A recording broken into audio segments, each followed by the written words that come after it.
இலையுதிர் காலம் தொடர்ந்து நடைபெற்று கொண்டிருக்குது. இன்றைக்கு சரியாக 17ஆம் தேதி நவம்பர் மாதம். இந்த பக்கத்தால் வந்து கொண்டிருந்தேன். இந்த மரத்தில் இருந்து இந்த இலைகள் எல்லாம் அழகாக கொட்டி கொண்டு இருந்துச்சுன்னா அதான் இந்த காணொளிப்படுத்தி கொண்டிருக்கிறேன். இந்த மரம் எத்தனை ஆடைகளை மாறி மாறி அணிஞ்சிருக்கு இந்த ஒரு ஆண்டுக்குள்ளே. இன்றைக்கு மஞ்சள் நிறமாக சிவப்பு நிறமாக இருக்கிற இந்த இலைகள் எல்லாம் கொஞ்ச நாளைக்கு முதல் பச்சை பசேலண்டு குருத்து பச்சையாக, பிறகு நல்ல ஒரு கடும் பச்சையாக இருந்து கொண்டு இருந்தது. இப்போ மஞ்சள் சிவப்பு என்று சொல்லி ஆடையை மாற்றி நிற்கிது. இன்னும் கொஞ்சத்தால் ஆடையற்ற ஒரு ஆளாக நிற்க போகுது. பிறகு திரும்பவும் அரும்பு விட்டு மரங்கள் துளிர்த்து பறவைகள் வந்து என்று சொல்லி ஒரு அழகான ஒரு காலநிலை வரப்போகுது. ஆனால் அந்த இலையுதிர் காலமும் அழகுதான். இந்த குழந்தைகளுக்கு அது பிடிக்கும்னு நினைக்கிறேன்.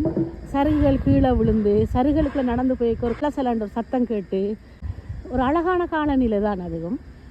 இந்த இலையுதிர் காலங்களில் மரங்கள் இந்த இலை உதிர்றதை பார்க்க நல்லா இருக்குது. ஒரு வண்ணாத்தி பூச்சிகள் பறந்து வார மாதிரி பறந்து திரிகிற மாதிரி இருந்தது. அதான் நான் அதை காணொளிப்படுத்தினேன். ஆனால் நான் பார்த்து கொண்டு இருக்க நிறைய இலைகள் உதிர்ந்து கொண்டு இருந்தது. பிறகு நான் இந்த காணொளியை எடுத்து செய்யும் பொழுது இலைகள் எல்லாம் உதிர்றது நின்றுட்டுது.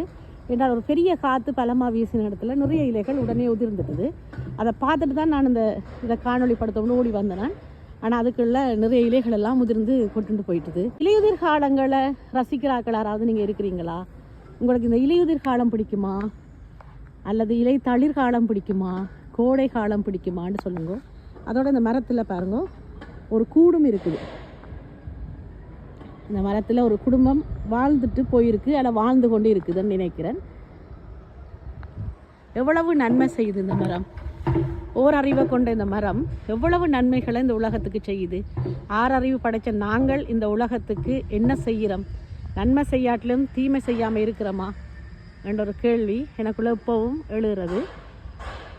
ஓரறிவு படைத்த மரம் செய்கிற உதவிய மாதிரி யாருமே செய்ய முடியாது. ஏனென்றால் அது தர்ற வாயு, அது தர்ற காற்று, அது தர்ற ஆக்சிஜன்.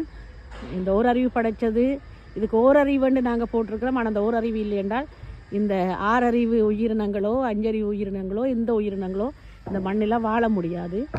இதை பற்றி உங்களுடைய கருத்தை என்னோட பகிர்ந்து கொள்ளுங்கோ. நன்றி.